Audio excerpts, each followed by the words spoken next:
And joining us now for perspective is Ambassador Sanjay Panda. He is a former Indian ambassador to Turkey and High Commissioner to Seychelles as well. Ambassador Panda, such a pleasure to welcome you on this special broadcast. Through this visit of the Prime Minister, the first foreign visit after Operation Sindoor, is India killing many birds with one stone?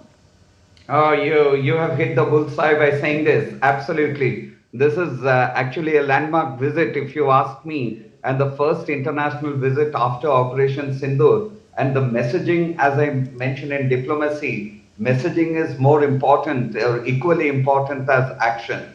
And there's a very strong message which has gone out to India's detractors and particularly to Turkey. So I think this visit it symbolizes the fact that one of our strategic partners with whom we have had excellent relations, but we have not actually gone that extra mile, and which is what we are doing now, and it is timely.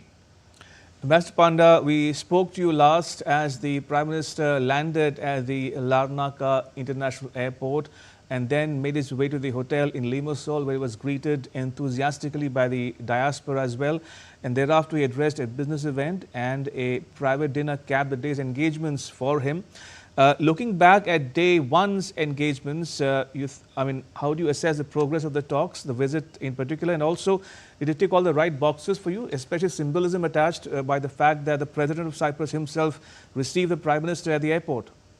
Yeah, it's a red carpet welcome, and protocol was defined, and that shows the significance that Cyprus attaches to Prime Minister Modi's visit. And that personal equation, the chemistry is at work. I mean, if you read his social media, his X message, the president's message is very, very clear. And in fact, yesterday in the private meeting, the one-to-one meeting and over the dinner, there were issues which were discussed, and of course, that is the details are not spelled out so far. But I can tell you that every entire gamut of bilateral relations have been discussed. And so far as Cyprus and India are concerned, there are actually, if you ask me, sky is the limit. In fact, in our Mediterranean strategy at this point in time is of critical importance for several reasons. You see, Cyprus is the 10th largest FDI, actually comes from Cyprus. It's one of the top 10 investors into India. And now Eurobank, that is the Cyprus bank, has opened a representation office in Mumbai. And now the stock exchanges have also agreed to collaborate. So there are a lot of things which are happening in the financial and economic field. So Turkey is actually losing the plot here for the simple reason that India was looking at Turkey as a stepping stone into Europe. And now the Cyprus, this visit, especially after this visit, Cyprus, and I'm sure this would have been discussed, as an important hub for the East-West connectivity for IMEC, India-Middle East Economic Corridor, and also for the Indian interest in gas exploration in the Mediterranean. So I think the first day's engagement, there were substantive discussions which were held, but now with the delegation level talks, and as you can see from Prime Minister's statement now, where the delegation level talks are going on, the entire gamut of relations are on the table. Yes, also joining us now is Professor Sanjay Bharadwaj. He's with the School of International Studies in JNU. Professor Bharadwaj, welcome to this special broadcast. Is this anything but a routine diplomatic tour of the Prime Minister? Is this really heavy with strategic signaling and posturing? No, thank you very much. First, and of course, this is just not a simple diplomatic visit. It is very significant visit of Prime Minister Narendra Modi to Cyprus, while we are keeping the geopolitical, geo-economic, and geostrategic considerations into our account.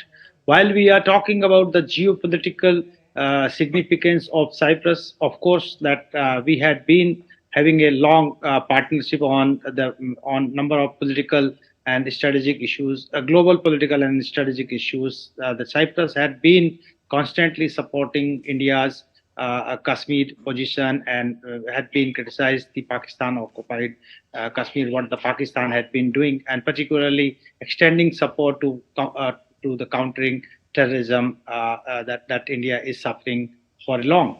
The second very important point is that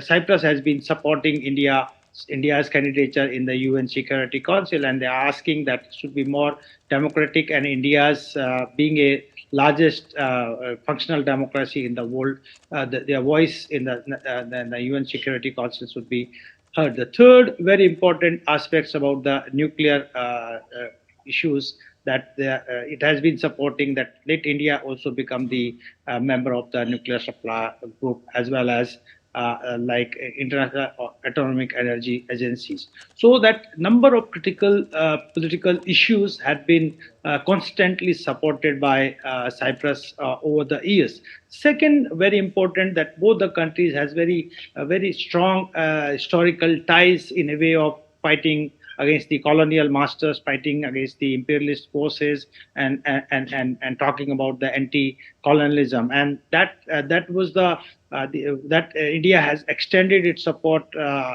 for the evictions of the colonial masters from Cyprus. And you can see after becoming independent, they have strongly supported the idea that India has plotted, particularly about the independent foreign policy under the NAM, non-alignment. So we had been historically closely working about, and we have very strong conversion of interest over the years. While I'm coming on the strategic point of view, you see that while India has been working on the Indo-Pacific strategy, and in this Indo-Pacific strategy, we are talking about the more about the inclusivity. Inclusivity is in the sense that we are trying to include the as much as the areas, but from beyond the Bollywood. I would say that the West Asia and the Middle East also we are considering that should become the part of the Indo-Pacific strategy, where India talks about free and open Indo-Pacific region